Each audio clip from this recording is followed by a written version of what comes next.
amongst uncommon. Ladies and gentlemen, welcome back to another episode of Both Sides of the Fence. Mate, it's three sides of the fence now, actually, at the moment. Today we've got Matt Oughtred from Francis Rose Financial, one of the top performing mortgage brokers in Australia for his age bracket, but also aggregately as well. Matt, tell us a little bit about your numbers from last year and where you're on track to write this year. Numbers last year, we settled 142 mil. On track this year, financial year, too early in the calendar year to do 160 mil. 160, is that where you get uncommon amongst uncommon? Yeah, this is, you know what? I don't really have much of a background for this, man, other than this is like David Goggins' quote, work ethic, looks good, and that's pretty much it. Yeah, you've got another quote over there, stay hard, from David Goggins as well. Obviously, that's a philosophy that you're kind of living by, right? So in terms of work ethic, you're obviously putting in the work. What type of hours is usually involved with mortgage broking? Oh, it depends on volume, depends on team. I'd say, like, I can only speak on behalf of myself and the team, man, and it would be start from 7 to 8, and then you'd say you'd go through till 7 to 8 at night, but like you getting calls and stuff all in like after hours and actioning emails. Because I know that's a lie, because I've seen your Instagram. I've seen Emily, which is his partner, recording him at 11 p.m. at night, calling in aggregators or whatever you're doing at 11 p.m. at night, and I guess that's what makes you uncommon amongst uncommon, right? What about last night? So we're teed up to go for a run this morning at like 5 a.m. So usually what happens is I'll come from east to cut back to the hills and we'll go for a run the next morning. He messaged me, we teed it up for we already teed it up. Anyway, like 9 at night, like, bro, got heaps of work to do, we'll have to postpone the run. A little bit of a sleep in. Yeah, that's it. I would say, something I should say about the numbers, right, and the way we operate, a lot of it's predicated on hard work. Yeah. That's like genuinely, like I feel like I could invest more money in the team to do the same amount of volume, but I don't. I probably should because it makes sense, but I think everything's built on work ethic. Yeah. Like everything I've done so far is just grinding, working. So if I'd give that a meaning, I'd say just be work hard, stay humble, and How long have you been doing this for? I find like broking, been in the industry for 10 years. Okay. As Francis Rose Finance for 5 years. Yep. Cool. It's an interesting one too, man. Like, cause 5 years, like steady growth. So when bang, first year went out by myself. Second year, good growth. Third year, but last year, it just fucking exploded, man.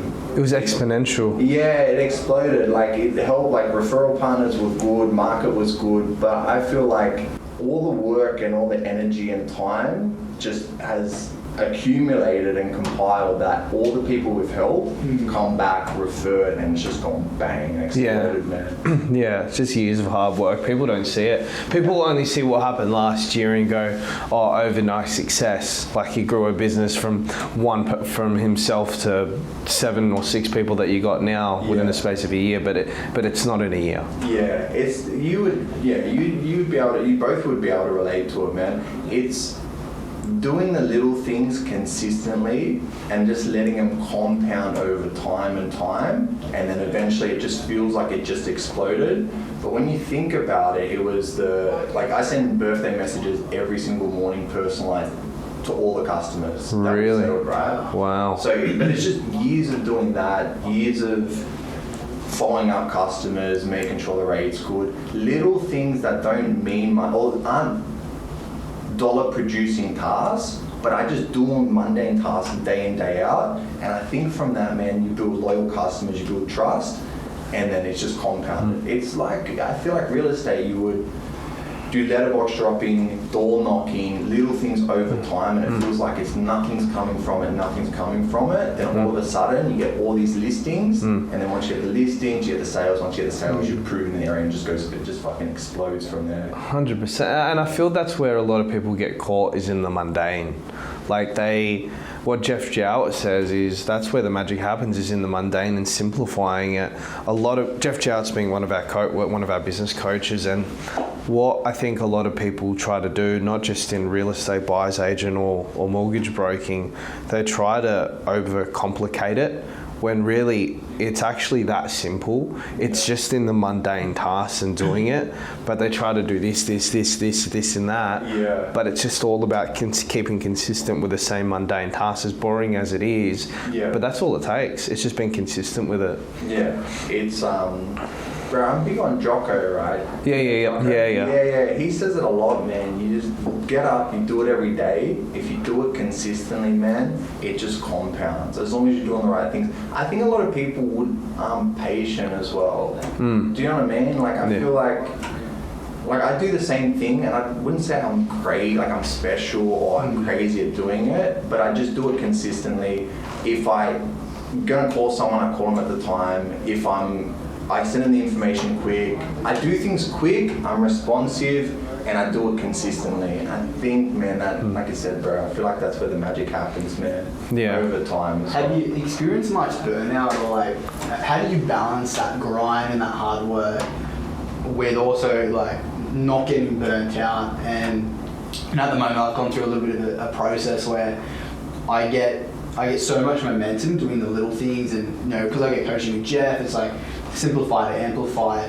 I start to get heaps of momentum. Yeah. But then when all this momentum builds, I feel like I can do more. I'll work an extra hour when I probably shouldn't. I should have me time.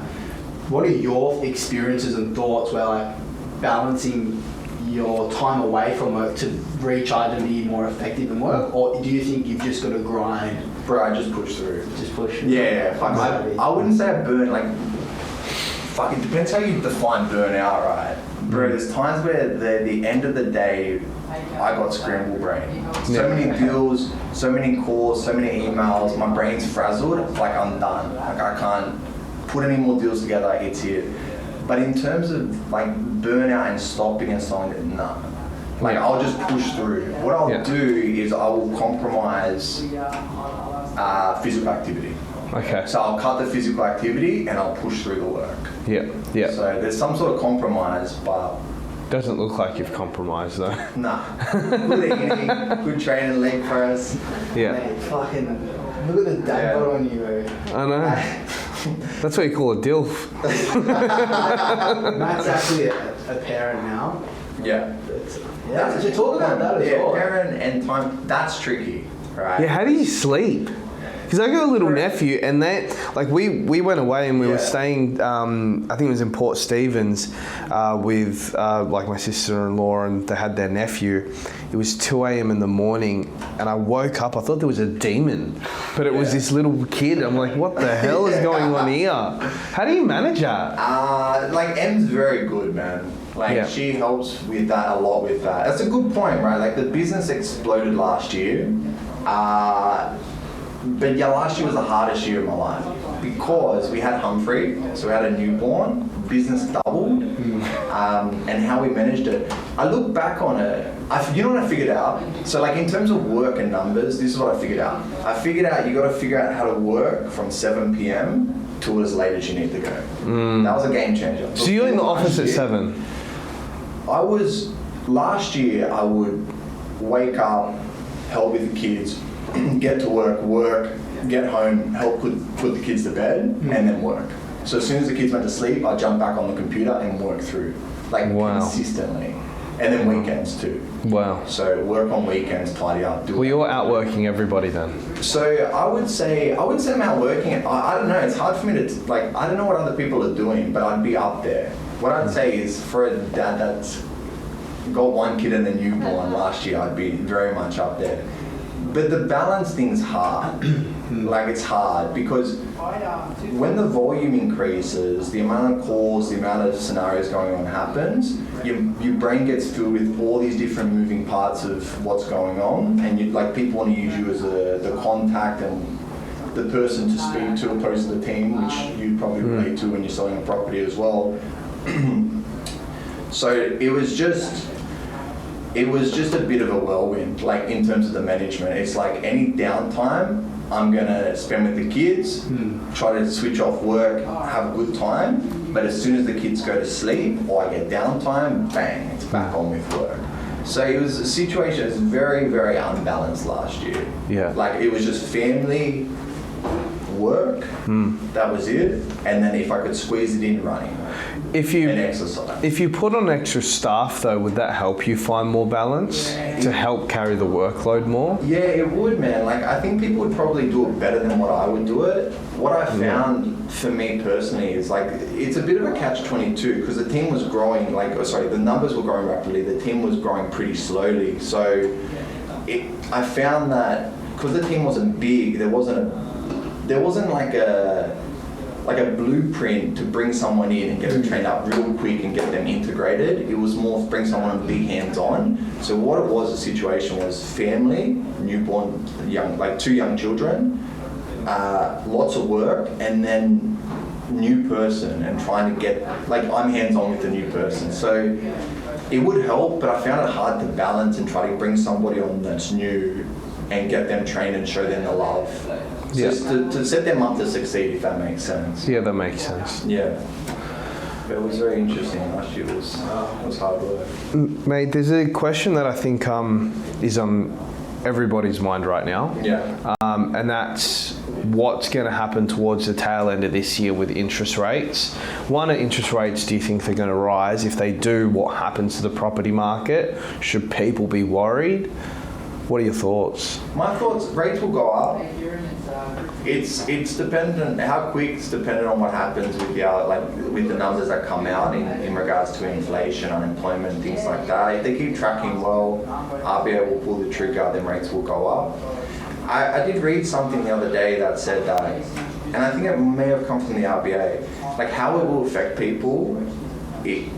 I don't think it's going to be a huge impact, and also I think RBA are going to tread carefully. They're not just going to skyrocket rates and put people in hardship.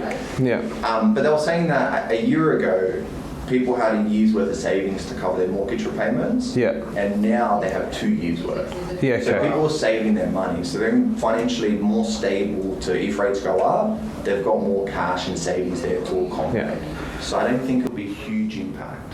Straight away. Can you touch on how the banks view servicing as well? And from my experience when I used to work in finance and lending, there's multiple funders that before you actually get a loan, let's say the standard interest rate's 3%, Yeah. that add a buffer rate on top of your standard interest rate. Yeah. Generally, that's a 2% increase depending on the funder. Can you talk about how the banks have calculated serviceability and the buffers that are in place? And then I guess if rates do rise, what does that look like for the average borrower? Yeah. So what they have as an initial buffer, so they don't assess what your mortgage repayments will be based on the rate that they give you. They have a 3% buffer on top of that. Okay. So if you have an interest rate of 3%, they assess the repayment at 6%. So the bank's already premeditated that if rates go up 3%, they've calculated that you can still, based on your current situation, you can afford those mortgage repayments. Yeah. So the bank's built in the buffer to do their due diligence, which again, if rates go up, these things are in place to make sure people can afford their mortgages. In terms of how they run the serviceability, without getting too complicated, it's essentially they use, they've got buffers on certain incomes and all that sort of jazz, but it's net income needs to be higher than your net expenses, including the loan you're looking to take. As long as it is, then you can technically service the loan that you're looking for, and the bank's happy to lend you the money. And also too, my understanding is, when they're grading the types of income you receive, they'll actually buffer that and shade how much they'll consider. So for example, from my understanding, wages they'll only take X amount of income, where the rental income on your property, they'll only take 80% versus 100%. So they shade how much they view of your income. Is that can you talk about that? Is that still the case? Yeah, 100%. So base salary, they'll use 100%, but they shade most other things. So overtime, traditionally shade to 80% of that income. Bonuses, 80%, commission, 80%, rental income. Usually 80% of rental income gets used for servicing. So it all gets factored in. So what's a common theme is you speak to people and they say, look, I can afford these mortgage repayments, it's fine. But the lender doesn't look at it like that, right? Or I'm paying X amount of rent, the mortgage repayment's less, I can afford it. They work and trim all these numbers, work out the net income they'll use, and then if it's not enough to service it, you don't service. You have to reduce the loan amount or you need more income, whatever it may be. So it's not as simple as I can afford this, so give me the mortgage. It's, you need to plug in all the numbers, they do all the trimmings, and then only if there's enough income there will they give you the loan you're looking to take with all the buffers built into it as well. Yeah. Now, a lot of our viewers are a lot, like they're the younger crowd that may be on, let's say, 50, 70, 80 grand a year, and they're looking to buy their first house. Yeah. Now, out of curiosity, what is the average price or median price of a first home buyer at the moment that you're working with? I would say there's a lot of people around the area, they're fitting that bracket of around about, I'd say 750 to 850 seems to be a common thing. Yeah. And we've got a lot of people around this area going brand new and building out around Marsden Park or even like around Oughtred and that way as well. But they're usually in that sort of bracket. And when a first home buyer is coming to you, and let's say they don't have a parental guarantor, how much savings do they need to be able to go purchase that? What other fees do they have to consider and factor in? Yeah, there's some layers to that as well. So if you're a first home buyer, there's some benefits available. So regarding deposit, there's the first home loan deposit scheme. So technically you only need 5% if you qualify, and then you need additional funds if there's stamp duty costs. If you don't qualify because there's different price thresholds or whatever it may be, I would say if you average it out, you probably need a 10% deposit. Yeah. Because you technically need to contribute, say, a 7 to 8% deposit towards the purchase, leave that 2 to 3% buffer to capitalise mortgage insurance and go to borrow 95% of the purchase price, and then any additional funds to cover the stamp duty costs. Okay, so like 75, 85 grand, Yeah, so that would be their common thing. Like some lenders, and this is where like working with a broker, I would say there's a big value add, is some lenders will allow you to go above 95%, so the required deposit's less. Some lenders are just better suited to do certain things and navigate the deposit side of things as well. And you have to live in that house for a year? For 6 months. 6 months. For the first 12. Okay. Yeah. Okay. To get all the benefits as a first home buyer. Yeah, and that wipes stamp duty and what have you as well. Yeah, so there's three benefits at the moment for first home buyers if you're eligible. There's the stamp duty exemption or concession. Yeah. So if you buy for $650, no stamp duty. Yeah. Between $650 to $800, you get a reduction on stamp duty.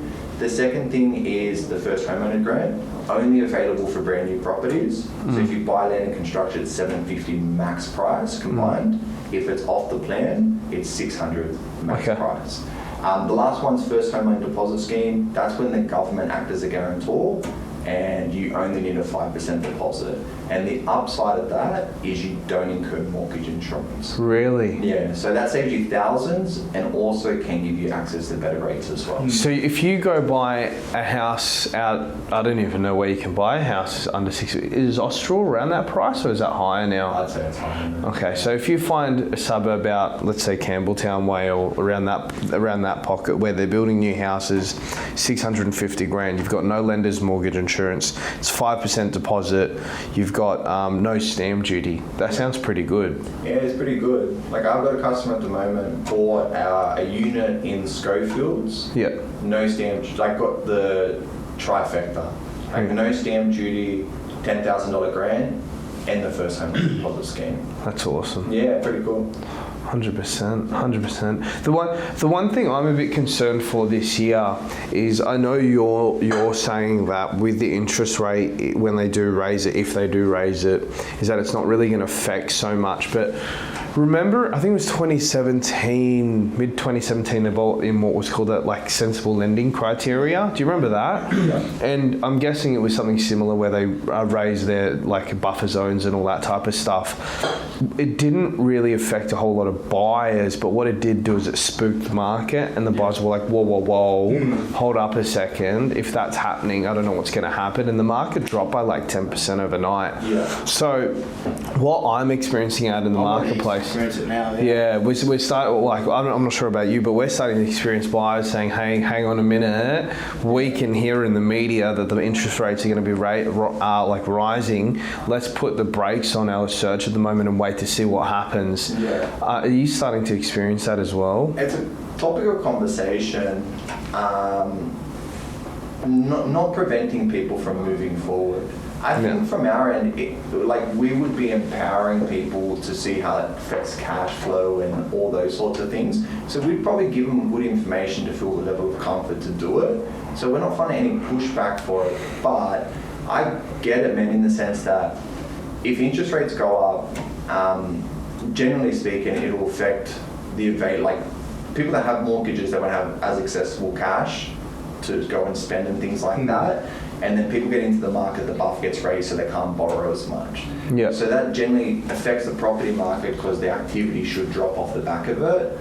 So it doesn't surprise me, man, that you get pushback for these people not knowing what's going to happen with it, how it's going to drop in the property market, whether or not we sit tight. And then you lace the election over that too. Yeah. People get a bit spooked, not spooked out, but they just want to see how this all unfolds, what the policies will be, and then if that's going to affect the property market. But I would say, because people sit tight, not a bad time to jump in and grab something because the activity is not as high during that period. Yeah. Do you know what I mean? Definitely. I think, to share my 2 cents from a buying perspective, you definitely see the change in sentiment for certain price brackets of property. Okay. So, for example, a lot of PAYG buyers or people that are first home buyers, they're capped at a certain income threshold. The market sentiment has definitely changed for those buyers. So, for example, I bought a property on the weekend in Erskineville, a 1-bedroom terrace, a 110, right? Had no parking, it was just a standard terrace. This exact same property next door sold last year for 1.2 million. We were the only registered bidders at auction. Our offer passed in, it didn't hit the vendor's guide. We ended up negotiating past it at auction and bought the property for 1.1 million, right? The exact and pretty much similar structure type of property, a 1-bedroom terrace in Paddington without parking, sold $500,000 above the reserve. Yeah. So that had 12 registered bidders. Ours had 1. Already now I can see, depending on the location, the demographics of borrowers, what you'll see at the moment, self-employed people that have businesses or higher affluent scores, they generally aren't affected by things like rate rises. They can control their incomes, they can influence their financials, they're not worrying about maximizing their borrowing capacity to purchase the property. So I think we'll actually see, I believe we'll see it consistently strong growth throughout the year in the good locations in the premium properties. But I think where you've got buyers that are PAYG, their incomes, they need to maximise their borrowing capacity to purchase the property. I can already see the shift in prices now. Yeah. I'm not sure what your experience has been, but that's like a live case study from the weekend. And it'll be interesting to talk about investment as well with you three, because my opinion at the moment is, that they're still going to, I can see there's a lot of investors now, let's say out of 100 buyers I'll speak to in a week, 80% of them are questioning the rate rises, and with all this speculation, will rates rise? People are so hesitant to buy a property. So it's interesting to see what your actual live. I think, I've listened to a couple of people that are saying that it's near impossible for them to raise the interest rates because we're going to be in a whole world of hurt. But at the same time, you're saying that it's not, that we're going to be okay because of these buffers. Look, to be honest with you, I'm pretty neutral. I really don't care which way it goes. At the same time, people are going to need to buy and sell. And it's the same thing with you guys. People are always going to need to buy and sell regardless. I think, personally, that all this talk in the media is definitely spooking the market. And, you've had the Commonwealth Bank of Australia CEO come out earlier this year saying they will be raising interest rates. So I definitely think they will. How much, I don't know. But it doesn't have to be much. It only has to go up 0.1%. And it spooks the marketplace. So I think, even just the chat of it, they don't even have to rise interest rates, but exactly the chat. 100%. Especially people that we talk about properties in Marsden Park, Box Hill, down Campbelltown Way, all the borrowers down there are generally people that have maxed out their afterpay, maxed out their LVR, have, you know, credit card debt where if things do change with the interest rate, it'll affect them. But like I'll deal with clients in the eastern suburbs that, you know, have 50% equity in their properties, have like 3 BMWs, 500 grand cash in the bank. You know, for interest rate talk of rise for them, it doesn't. Yeah, they instead of going on 4 holidays, they go on 3. You know what I mean? So like, and then also too, when they open up migration, I'm not talking like unskilled migration. I'm talking like people that have cashed up money that are coming to live in Sydney and Melbourne. Like I think we're going to see massive price growth in the blue chip areas as well. That's my thoughts as well. I don't know, man. I think so. I think the areas that will be hit will be, I think the western, like if I was speaking specific to Sydney, I think it'll be the western suburbs. Not that I think it's overpriced, but I kind of think it's a bit overpriced. I think that could be hit because I feel like the activity could drop and people can't justify the prices, which means that there'll be not a correction, but maybe a slight reduction. But the good areas will always perform, like the better areas near the water, near the city, they will continue lifestyle. People will keep pumping into there. And like those areas, there's only a certain amount of stock that trades at a given point in time, right? It's like people out there, if they don't have to sell, because like most of those people will never have to sell, they only sell because they want to upgrade or, you know what. Well, where do you go from? Yeah, exactly right. So people think when prices are going to drop in these locations, people there they just don't sell, right? Where out west, there's a lot more, you know, brand new house and land packages that get built. There's a lot more stock that trades. You know, because there's a lot more volume of supply, prices are so much more, I guess, volatile. I think so. I think I'm looking at specific areas now, and it just seems like there's more supply hitting the market. Yeah. Do you know what I mean? Like Definitely. I was looking at it last year, like limited supply, massive demand, just drove it all up. It became a bit of a frenzy. But come the beginning of this year, more supply, probably maybe same demand or less demand. It just seems like more of it. Like it shifted from a seller's market. I wouldn't say the buyer's market, but it's a lot easier to buy this year, it looks like, versus last year. Yeah. And if that trend continues, it will drive prices, like, it won't drive prices up, I don't think. Like, I'm looking at Northern Beaches in a certain price bracket, and it just looks reasonable versus what was going on last year. And that's So you've already seen that pullback? I think so, based on supply. I think We're seeing that here too. Purely on supply. The big dog's going to buy himself a waterfront property. Yeah. Not waterfront, but there's more supply. So like people just would be looking at more properties, like maybe leveraging this one selling for this or this one sold for that. Like how can you justify that price? Whereas I was looking at times like there might have been 4 properties for sale in multiple suburbs that I was looking at. Yeah. And if that's the case, then like you have to pick one of those if you're really keen to buy, or if you really like one, you got to put all your eggs and you go hard at the auction that they run. And you're competing with 20 other buyers. Yeah, and then if you are cashed up because it is a good affluent area, then you're happy to spend a bit over just to get it. Then that's the new comparable. Then the agent says this sold for this, so you have to pay this for this property, and then it Sets keeps the on new bang, bang, bang. Yeah. Happened in this area too, like around Balcombe Hills, Kellyville.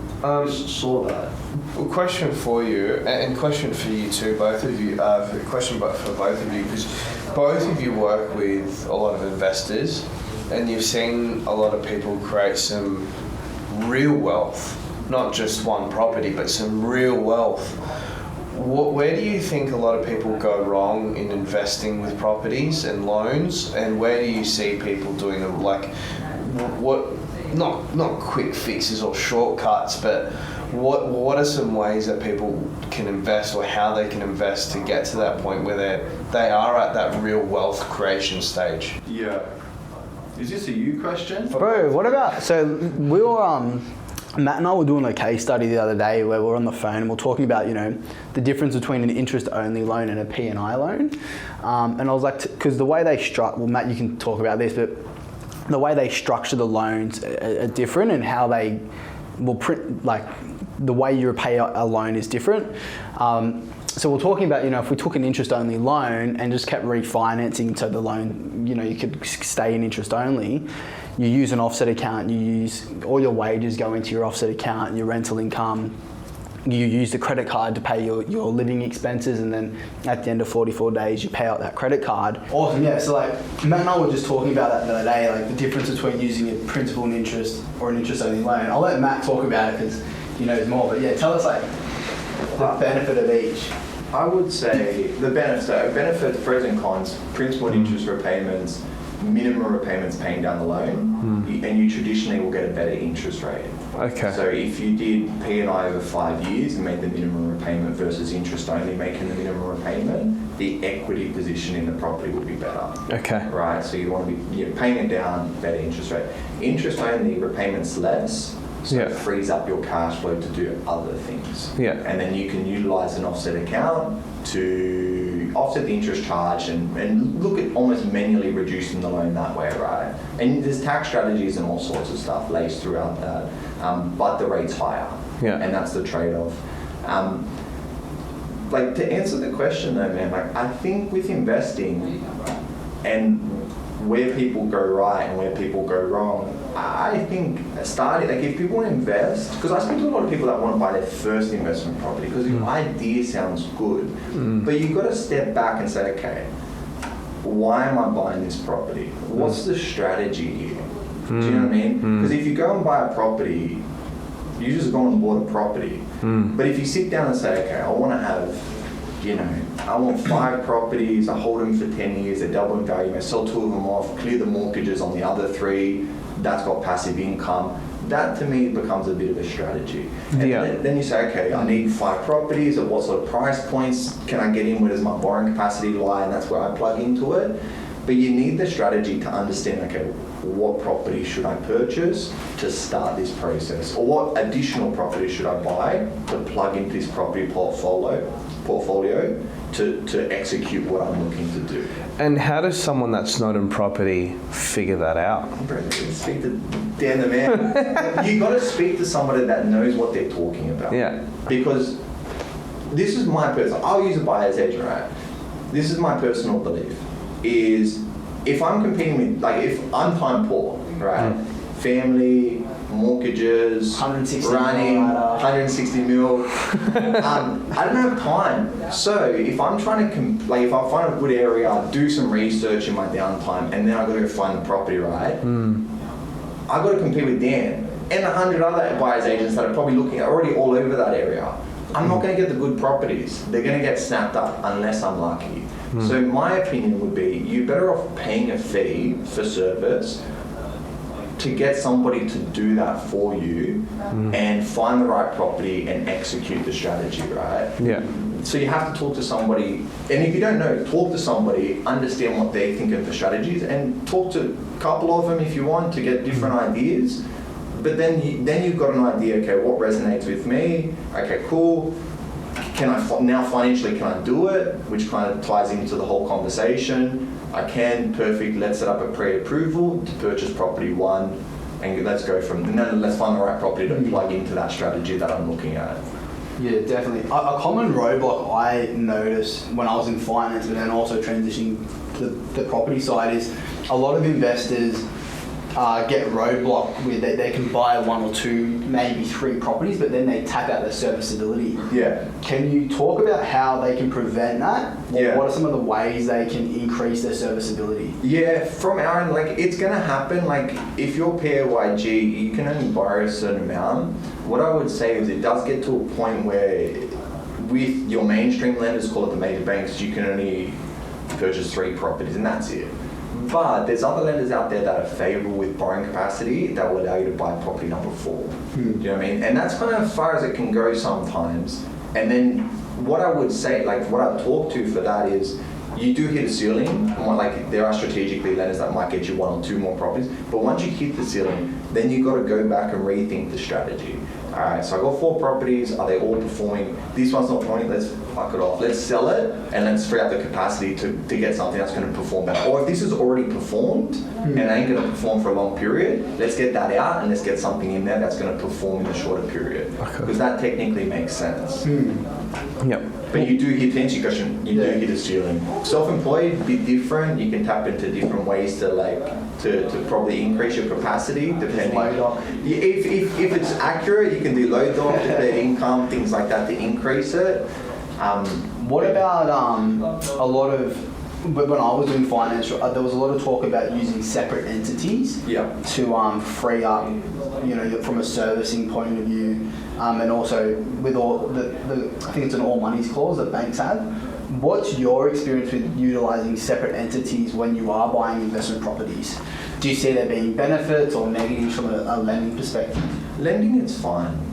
Lending is fine. It is a way that if you're holding in holding companies, it can free up capacity and you can do purchase on different things to make it work. But in the world of lending, it's fine. There's probably a misconception if you buy a property in a company or a trust, it's harder. It's not. There may be some lenders that just don't do it, but that's fine. A good chunk of lenders do it. Yeah. So, and it's normal, same rates, all that sort of stuff. You don't get penalised. Do you think it's a good idea to buy property with your superannuation? Yeah, I think so. If you buy the right property, Yeah. I think so. So if I have 50 grand sitting in my super now, would you go, you need more? 20% plus. So what okay, so 20% plus the same. Can you use super and your savings at the same time, or they have to be completely separate? It has to be super because the entity's different. Yeah. It's you don't touch that property, buy it as an investment, whether it be commercial or resi. Gotcha. And it sits there until and it's got to have 20% with super. So it just becomes an investment vehicle that your investment, but instead of it being in shares and things like that, it's just sitting in a property that will appreciate over a period of time. Gotcha. And what's your own investing philosophy? What are you doing? For mine's a bit tricky, man. Not tricky, but buying investment properties, put the brakes on it, sitting on savings and things like that to buy an occupied home. Yeah, okay. So mine, I stopped, pivoted, buy a home for family. Once we do that, I'll go again. Yeah. And mine would be more an accumulation of properties in a certain price bracket, hold them, let them, what I do, this is what I personally will do, is interest only for investment loans, for cash flow. So if those properties will pay for themselves or potentially put money in the pocket, focus on debt elimination for owner-occupied loan through excess cash and things like that. So keep paying this down or keep reinvesting the money back into investment properties. Let these potentially grow. I'll probably keep holding them, but at some point I could draw the line and say, okay, now let's sell these, use all the net sale proceeds, get rid of the unoccupied debt-free, then leverage equity and go again and build the portfolio again. Yeah. Because young age can do it, give it time. Yeah. That will be fine. But mine was buying investment properties and accumulate. I stopped the accumulation phase because I wanted to make sure I had the capacity and the cash to buy what I want to buy. And I'm going to do that and then I'm going to go again. Yeah. And what about you, Daniel? What's your investment? It's actually a really interesting one. One thing from my experience, what I have learned is that sometimes it's better off to be market ready, delay your investment journey and actually increase your earned income. I bought my first property quite young, which I'm really happy I did because now I've got about 400, maybe 500 grand of equity in it now. About 400, let's say. Which is awesome, right? But maybe instead of buying that and I invested that into, increasing my earned income, I could probably have serviced to buy a better property, which would, grow further faster. So my advice to someone is don't rush it. If you can't afford to spend 600 grand on a property, don't buy it because you're going to buy a shit property, which it might perform well over a short period of time, but it's not going to perform well enough for you to keep accumulating. So my first piece of advice would don't buy too prematurely. Focus on getting your earned income. Like if you're PAYG, it's a little bit different because you'll always be capped. But if you're someone who's self-employed or wants to like be flexible with what you earn, I'd say invest all your excess capital into getting your earned income to a point where you can service buying the types of property which will perform like Matt was saying, like the blue chip properties where the price bracket's, you know, 750 to 1.5 million. Like that's a really good price point to buy quality assets with good growth, and you continue to leapfrog. So like for me, I'm grateful I bought one because I learned the process. I've got heaps of equity now. I can use that to, you know, invest in a business. If I want to buy a car, I can pull that out, buy a car. My tenants make the repayments. I don't have to worry about having any debt which is not paid for by others, which I'm grateful for. But if I was in the same position what I am, if I could only afford to buy a $500,000 property now, I wouldn't do it. Yeah. Because it's a waste. Like you're better. Wait till a mil. I'd wait till I'd have a 700 grand at least. Yeah. To be able to service that would be my advice. Is like unless you're 20% deposit. Yeah. Oh no. So when you invest, really. my philosophy is I want to maximize my cash on cash return, which means I put in 100 grand. That's my cash contribution. I borrow another 900 grand. That's debt. Yeah. I've got $1 million to spend. Let's say I spend $1 million on a property. It goes up by 100 grand. My cash on cash return, I've put in 100. I made 100. You made 100%, yeah. Right? So that's awesome. My philosophy is take on lender's mortgage insurance because it's a tax deductible expense. Your cash on cash return will be higher and it'll get you in the door further faster. Everyone's got different levels of risk tolerance. I wouldn't, that only really works when you're buying in blue chip locations where you're not having these massive price fluctuations. But like if you're PAYG, your income's capped, right? So you'll only, let's say you're earning 70 grand, your borrowing capacity is like 400 grand, 300 grand.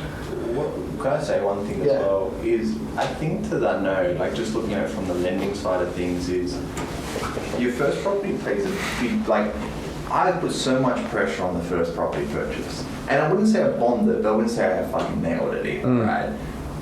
And I think the first property does mean, I put so much pressure, and I think I rightly put pressure on it, because if you buy the first one, you ideally want to get the, like, I personally think you buy a property so it appreciates in value, and then you can do what you want with it down the track. Yeah. And there's strategies where you get cash flow properties to plug in and to balance it all out, but fundamentally you want the property to grow in value. So you want the first one to grow in value ASAP, because if it does, and to what Dan's saying is, you can go back now and you're not having to save all this cash that can take years to buy property number 2. Instead, you pull the equity out of the property and recycle that, and then you buy property like with Dan's one now. Property number 3 and 4. Because Dan won't have to contribute cash if he doesn't want to. He can pull the equity, and that technically is his deposit.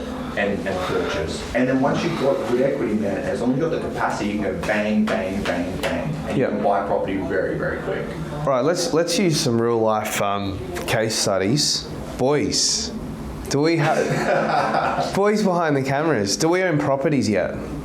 No. Not yet. No, not yet. So for kids these ages, like how old are you, Harry? 20. Like these are some young kids, right? What would be your advice to guys like this that are 20-ish years old that haven't got their first property? Like if it's related specifically to property, I would say save as much money as possible. Stop going to the fiddler. Yeah, mate. stop going to the fiddler. I would save as much money as possible, and then when the time's right, I'd buy the property when I can. Yeah, but I would as soon as you can. 5% deposit. Investment 10%. Yeah, investment 10%. Stamp duty as well. Yeah. If it's purely investment, I'd say save the money so you put yourself in a position to buy an investment property ASAP. I would get the advice, and I'd invest the time to listen to podcasts, to read books, attend inspections, so you're just very knowledgeable about it as well. That versus the fiddler, questionable. But I think if you arm yourself with the knowledge, you feel very comfortable with it, and knowledge is power. And then you start you start knowing things, and then you feel comfortable with the purchase, and you understand the strategy. Because I know so many people, man, that buy investment property, they're like, I'm going to accumulate property, and when they buy a property and a year later it hasn't gone up that much value, like, fuck property, I'm going to sell my investment property, I'm going to buy a home. And they fucked up the strategy, and they paid for stamp duty, now they've got to pay for selling costs.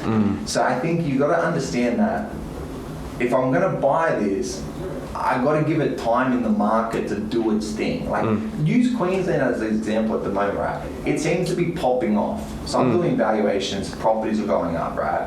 Which is awesome. But everyone's like, it's going to pop, and it's going to pop for ages.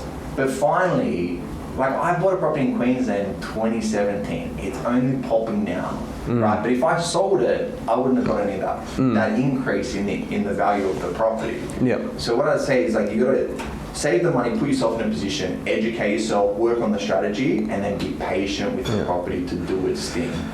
And not be scared. So like these guys, and we're obviously all living in Sydney. Yeah. So don't be scared to just buy in Sydney. Like, don't be scared to look into state. 100%, because not everyone can afford these higher price bracket areas. That's only for certain income earners, or only for a certain deposit or equity to do it. It can tie into the overall arching strategy. Like, strategy-wise, I want 5 properties. Okay, Yeah. You only got capacity technically to buy 2 now. So let's start the journey. But maybe buy 2 in this sort of price bracket. Can't find anything for Sydney for that much. Have to go interstate. What area is going to get good growth as quick as possible, but not be fucked with yield, so you're bleeding money while holding the property?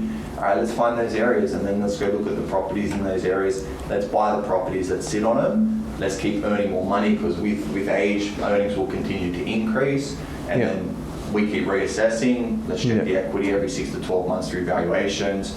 Let's check borrowing capacity when we can, then buy property 3, and then keep doing the same cycle over and over. It becomes tricky, man, because for me, I was on that journey, and then bang, stop. Now I want to pivot, buy an owner-occupied property, and then I'm going to go back to it. Yeah. So things do pop up. I think be mindful of that, understand that, but go into it being like, I'm going to commit. Like, I think you got to commit to investing. Right? I found, like, I don't know what you guys think about this, but people used to be like, just buy an owner-occupied home. Like, people used to make fucking dumbest stories, being like, look at fucking this guy over here. He's 55, he owns his home outright. He's living the dream. I'm like, fuck, he's not living the dream. He fucking worked his ass off for 35 years or whatever it is, and now he just owns his home. And good on him. Not everyone does that, right? Yeah. But I'm like, there's, like, I don't think, like, I feel like, let me know your thoughts on this. You can go on the investment journey in your 20s, and then be like, okay, I'm going to park this own stuff, rent in nice places, or rent somewhere where I want to live, and then I'm just going to work on investing and let property do its thing and give it its proper time. Yeah. And then other people jump on their own bandwagon, max out capacity, and then they're very reliant on their home to perform, and then these people usually can jump into investing. Different time frame. Later down the track. Like in a decade. Yeah. When they paid off chipping away the mortgage, property market should have taken off. Now they have the equity. Yeah. We have somebody doing this at the moment, right? They got a home. It's performed. They got the equity. Now let's look at investing. Yeah. And there's nothing wrong with that. But what are your thoughts? Like, you find people just like, I just want to buy a home, and they're not really thinking, fuck, like, I'm kind of compromising, I'm rushing this. Do you really need to buy a home before your own, or like, I don't see a lot of investments? Yeah, I don't see any, like a lot, like pretty much all of the people that we come across in our business are simply just buying their first home, like not buying their first home, buying their family home, should I say, and they're not looking outside for investments. And if they are, they've only just bought, like they've bought their family home, now they're buying an investment property. But Jay, obviously our director, and you know Jay as well, he's only just about to move into his first owner-occupied house. He has bought several investment properties before he's actually bought his first place, and now his first place is off for 10. So he's been renting this whole time, living in a villa, renting, buying, and now he's finally gotten to the stage where he can go out and buy something a bit cracker. I can relate to Jay as well. I feel like similar thing, buying investment, but then he didn't compromise. You know what I mean? He had any point he could have bought an occupied, but it probably wasn't what he wanted. Next in, he had to offset that with I'm going to pump money back into a business, and I want to make sure I pump the business right. Once I get the business right, I can pretty much buy fucking whatever. Like, I'm open to a lot of properties that I wouldn't have been if I just kind of just jumped into this property over here. It's like Jack too. Same Yeah. thing, right? He's renting. Yeah, so like Jack and I, we rent in Bronte, right? This fucking awesome pad. But so the benefit of rent vesting is you're not compromising any of your serviceability on property that doesn't produce an income. Yeah. So if you were to buy an owner-occupier property now, that has no income generating from that asset. So instead of being able to borrow another $1 million to buy an investment, you can only now borrow $400,000. Then you're sacrificing on the types of quality properties, and then you're roadblocking yourself. And also what I see a lot too, where a lot of people get stuck, is they'll buy, particularly our age group now that are starting to look to buy their first property. There's all these grants and stimulus to buy out west, your house and land packages. These locations and types of property, the fundamentals of investing, they're not the types of properties you want to be investing into. Right, or it might be all good and well to live there as an owner-occupier, but if I was... they're trapped there. Then, yeah, like the opportunity cost of if I was to spend $1 million, out west in a house and land package where there's an infinite supply, or that $1 million in like a really blue chip affluent suburb in Newcastle, 10K from the CBD, you're gonna have two different growth rates. Yeah. So it's like the opportunity cost of if you invest too early, you buy an owner-occupier, you're just roadblocking yourself. But again, like everyone's different. I think so. Yeah. I think buying it, like I'm in that mobile family home as well. So like, But you've got you're a man. Full disclaimer, like nothing wrong with buying owner-occupied homes, but I do like.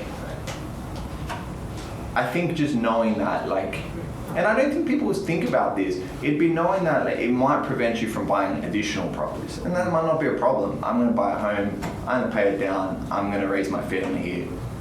That's fine. If that's what makes you happy. Yeah. Well, I guess the point is like if you're going down this investing path, I think you got to understand you got to properly commit to it to get the benefits of it. Yeah. Because if you do what happened, like family have done this, they've bought investments.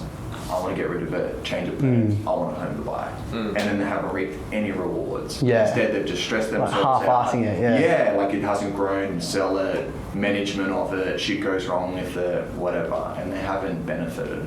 So I think like it's like I got to commit to this investing thing if I'm going to do it, versus like do it for 2 years, lose sight of what I'm actually trying to achieve here, and then sell them off for a loss or a small profit, and then go buy a home. Yeah, and how? What would your advice be to the younger guys where their income isn't that high, they still want to live a social life, but at the same time they still want to save money for a deposit? How do you balance that out? Fucking you don't. There's got to be a sacrifice. It's like work. Like there's got to be a sacrifice. Like you know what it is. This is what I would say. Is you gotta, and this is Goggins, right? This is fucking Goggins. You gotta want it enough to like shut fucking big parts of your life off. This is actually Joe Rogan now. You gotta like if you really want it, you gotta shut big parts of your life off and to fucking fully commit to going towards it. Yeah. Like I can only speak for myself, but I stopped drinking when I was 18. Bang, stopped, went to the gym. That's it. So you don't drink anymore? I don't drink, really. Only at the Christmas party. Okay. Once there a you year. go. Really? Yes. Wow. I never drink. Machine. But you got like I shut that social part of my life off, right? Like, and then I focused on, and that shut that off so I could train and look very good. Like, not look very good, but like physically train and try to look. Put your humble hat back on. Yeah. Try to look very good, right? As an 18-year-old. Yeah. But I was willing to shut the full social life off, which is very important when you're 18. But now I look at it, and now I'm happy to shut down big parts of my life to focus on my family, focus on my business. So I'd say to young people, if you fucking want it, then don't fucking blow $500 at the Hillside Hotel on a Friday night. It's just the way it is. Yeah. Like you're gonna have to budget your eating. You're gonna have to do all these things in order to save the cash, in order to put yourself in a position to buy the property and take that step. And it is what it is. Or like you need to earn more money. Like it sounds brutal, but it's That's reality. just as simple as that. Yeah, like that's what you have to do. There's no like, I'm going to balance it all out and I'm going to have this perfect property portfolio and it's all going to happen. Because I guarantee, if you talk to Jay, he'll fucking tell you, I reckon he'll say, He was He seven. would have shut down big parts of his He was life. working 7 days a week. Yeah, to build it. Like, it is Yeah. what it is. Like, Yeah. how much do you want it, and what are you willing to do to get it? Yeah, 100%. You know what I mean? Because you can make it happen, but how hard? Like, it's an interesting one, man, because if I were, like, I am young, Yeah. but if I was younger, with Yeah. this knowledge, it's like, you can earn more. You know what I mean? Like, Yeah. I'm going to work hard. I'm going to listen to podcasts. I'm going to put myself, even from PYG, I'm going to put myself in a position to earn the most amount of money, to get like a promotion and get a salary increase. I'm going to do what it takes. But to do what it takes, it might mean like I'm not going to play fucking FIFA 2 hours a night. Yeah, and it is what, like, that's what you have to do. You're gonna make a few extra calls and you're gonna do a few more edits, shit like that. You know it, Yeah. man. Like, with people that work in your team, you know who's gonna kill it and who's not so much gonna kill it based on the work ethic and It how is. they're committed to the cause. It's the one common denominator. The uncommon amongst uncommon. That's right. Yeah, You got it's the true. uncommon uncommon. It's true. It's fucking difficult too in an office full of killers. Like, your team here is obviously quite young. What's the median age over here? The median age would be 27. That 27. was just a guess, but Now, like, these guys, their philosophy, are they going out on weekends and stuff? Are they staying home? Like, you know, culturally in the office, very good culture in the sense that we all like to have a good time, our lolsies, but everyone is committed to training, Yeah. like healthy lifestyle, and seeing each other succeed. Yeah. You know what I mean? And just pushing through and supporting each other. So like, we've found, like, Brendan would be a good testimony to this, right? Brendan came in, trained couple extra kgs, you know what I mean? Yeah. But when he came in, he stopped, he lost 10 kilos, got to his weight goal, became an accredited broker, like, trains consistently now, like, lifestyle changed. Yeah. So we find like it would start from the top for sure, because Yeah. like, I would say, like, Dylan and I live and breathe that lifestyle. Yeah. And you know what it's like if Yeah. somebody comes in and then you're the example, Yeah. they're like, okay, like, Matt's doing these things. If I want to do what Matt's doing, and if you recruit right and have a good attitude, they're like, all right, I gotta start doing these things that he's doing yeah. to put myself in a position that I want to, like, I'll be in a similar position soon, so I'll do those things. 100%. So I find that culturally that seems From the top down, for Yeah. sure.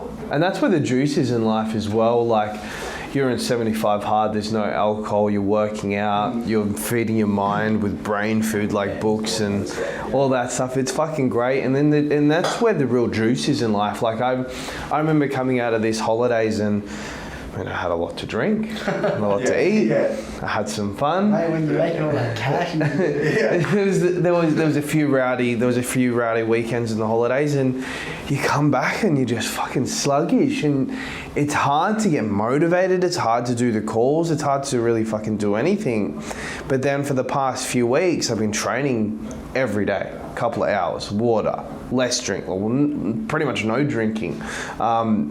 And you're back into that flow where things just start to happen. And like, I strongly believe in law of attraction. And when you're in that mindset where you're going out and partying on a weekend and doing this and doing that, there is no, you're attracting the same shit into your life, where when you're in that flow, not force zone, and you're feeling the juice of life, things start to happen. You attract more clients, you make more money, good things start to happen, you have more good fortune. And I think it all comes down to how you live your personal life outside of work. Yeah. It's the off-field stuff that helps the on-field stuff, for sure. If your off-field, if your personal life isn't going that well, like, not in terms of, oh, I'm fighting with my family, it's like anything to do with your off-field stuff in your personal life, whether it be family, fitness, friends, anything at all.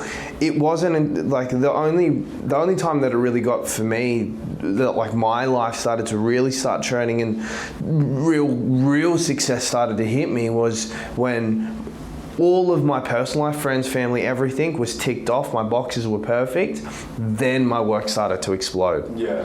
And I think that's where the real juice is, for sure.